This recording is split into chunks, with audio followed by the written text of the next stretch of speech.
Welcome to Bald Guy DIY. In this video, I'm going to share with you some custom parts generators so you can print functional parts.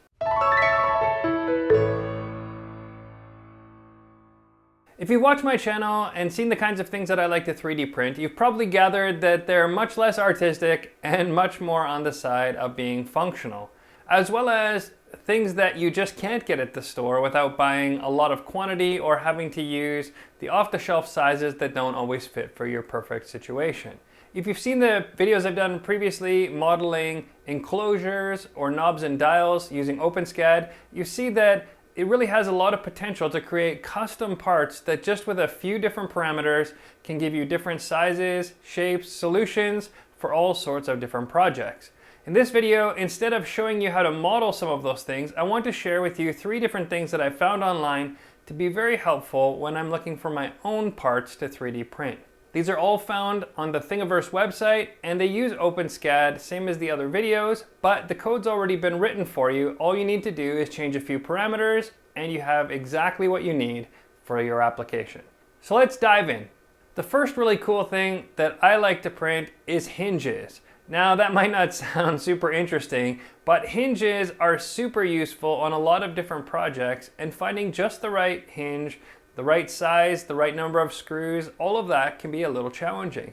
With this great hinge customizer that I found on Thingiverse, you can enter in the parameters that you want, including the size of the hinges themselves, how many holes you want in them, what size the hole should be, everything that you need to make a custom hinge that works perfect for your application. If you've seen my 3D printer enclosure, that's where I used those hinges before. And another really cool thing about the hinges and even about 3D printing in general is that you can create things that are not really that functional in any other method other than 3D printing. For example, the hinges are what we call print in place, which means that you don't have to assemble them later. Both sides of the hinges are printed at the same time, already in the position they need to be in, and already functional. When you're finished printing, you might need to do just a little bit of maneuvering or cleanup, and the hinges will move very freely, just as though they were made that way in a factory. That's one of the really cool things about 3D printing, and something that I always love is when you don't have to have a lot of assembly at the end, it just works. The next custom functional part that I really like online is gear creation. Now, you might not have a lot of applications where you need gears, but anytime that you do, there are a lot of options for making custom gears of all different shapes, sizes, and profiles that are available on Thingiverse that use OpenSCAD generators. All you need to do is put in the parameters like you would anywhere else, the size of the gear, the number of teeth, and the pitch, all of those kinds of things, and it spits out gears that you can then send to your 3D printer. Now, depending on your application, of course, plastic gears are not going to be as strong as metal ones or things that you buy from the factory, but they can be perfect for a lot of different applications. I'm working on an escape room puzzle now to share with you that uses gears, and it's super convenient to have this model already made and not have to spend a bunch of time coding, just be able to spend the time printing and designing the puzzle instead. Using these gears can save a lot of time, and you might even be able to find a metal equivalent that you're going to use for a finished project or a more production run, but you'll use the plastic gears in order to get an idea of the right size and relationship for prototyping.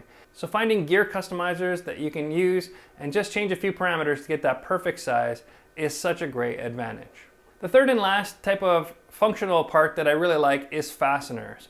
Now, fasteners can take a lot of different categories or a lot of different styles. You could have bolts and nuts, you could have screws, you could have other things that join together. I really like the backpack style fasteners as well, where you can join them together and then separate them just by pushing in the 2 clips.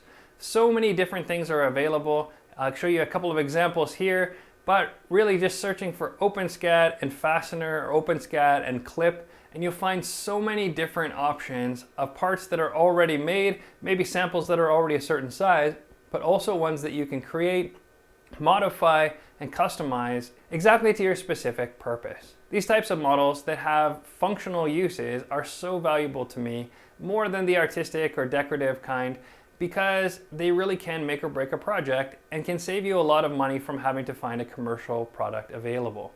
If you haven't yet checked out Thingiverse, and if OpenSCAD seems like it's way too difficult for you, check out the videos I've made programming some simpler shapes and see that it's really not that difficult once you get the hang of it, and it really opens up a whole nother world of possibilities because there's some things that can be done in just a few moments with OpenSCAD that would take much longer in a more graphical interface or a much bigger program, something like Fusion 360 or SolidWorks or something like that. What kind of customizable designs have you found online, and which ones have been most valuable for you?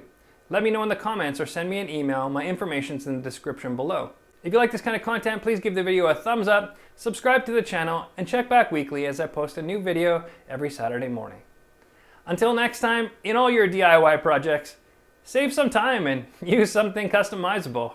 And don't be afraid to be bolder.